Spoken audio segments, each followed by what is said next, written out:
You're looking at the most powerful SUV in Europe with 707 metric horsepower. This is the Aston Martin DBX 707.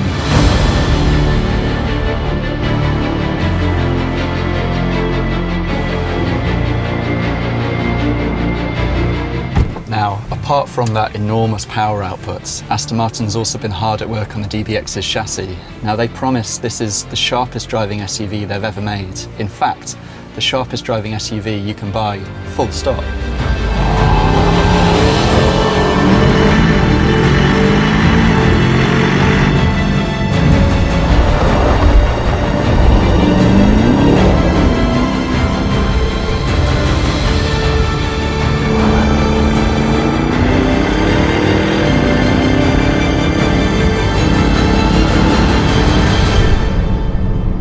So, is the DBX 707 a thrilling performance car? Not just thrilling for an SUV, but thrilling full stop? Well, actually I'd say it is.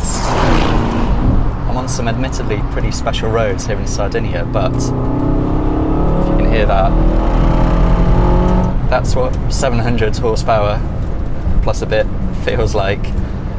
I have to admit, it's not quite the kind of sledgehammer you might expect, because this car weighs such a lot. It weighs more than 2.2 tons, and inevitably that does blunt the performance just a little bit, but there's no denying it's quick, and also no denying just how much character this engine has. I mean, listen to this.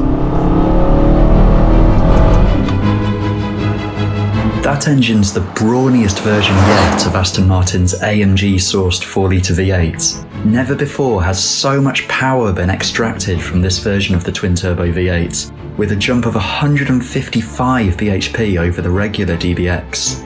The extra power comes partly from larger turbos, and also new calibration software. More air, more fuel. It's a really characterful engine to spend time around, this motor, and all the more so than the regular DBXs. But there's something about the way the power band behaves towards the top end. It's really flexible. There's real reward to be had for revving it out. Acceleration's helped by a shorter final drive ratio than the normal DBX, and it has a different gearbox too. A 9-speed wet clutch transmission to cope with the extra torque. But the really good news isn't just about how this car goes in a straight line. It's not just a straight line dragster. There's real feel and feedback and tactility, and that's the area that Aston Martin's really proud of, and rightly so. So first of all, the steering, there's no slack in it. Nothing, no dead zone past the straight ahead. It really responds instantly. It's quite weighty in a good way, loads of feel, loads of feedback, and it's the same with the brakes. I'm approaching a tightish corner here, so we get on the brakes, down the gears, and there's no what you'd call jump in on the brake pedal. It's zero slack, you get instant feel, instant response. And really the way the whole car handles, it's got a slightly wider track at the back. They've stiffened up the top mounts for the front suspension by more than 50%. And they've changed the bushings, everything is slightly stiffer, and it just means all the responses you get are that little bit more faithful, that little bit more predictable. And with this being quite a long car, that helps as well, the predictability. You always feel what's going on, and it's easier to predict when it's going to slide, how much by, and even play with it a little bit, which for a 700 horsepower plus car that weighs 2.2 tons, you really shouldn't be able to do. So let's take a closer look at how Aston Martin has made this burly rugby player of a car nimble on its feet like a ballerina. So turning DBX into DBX 707 has required a bit more than bolting a bigger set of turbochargers on. For a start, that new power-hungry engine is hungrier than ever for air and cooling, so the whole Aston Martin grille has grown bigger, and there's a whole new set of cooling vents down here, new brake ducts underneath, new coolers back here, 80% more cooling efficiency than the normal DBX. The downside of the extra cooling is extra drag. So these new aero surfaces here, they're not just for show, they're to try and mitigate against that drag, tidy up the airflow, and somehow Aston Martin's managed to keep the 707's drag coefficient identical to the regular DBX, which is no mean feat. Also, bigger wheels, bigger brakes, faster car, takes more stopping. As well as being bigger, they're now carbon ceramics as standard. There's no missing these lime green calipers here. Extra surfaces on the side, again, to tidy up the drag. And then the final aero surfaces you can see here at the rear, extra lip here, and no missing this gigantic diffuser here, which if you want to spend the money, you can have in carbon fiber. The whole purpose of this rear bit is to keep the aero load equal across the axles. So if you're doing 190 miles an hour on the Autobahn, which this car could do, it's equal lift across both axles to keep it stable.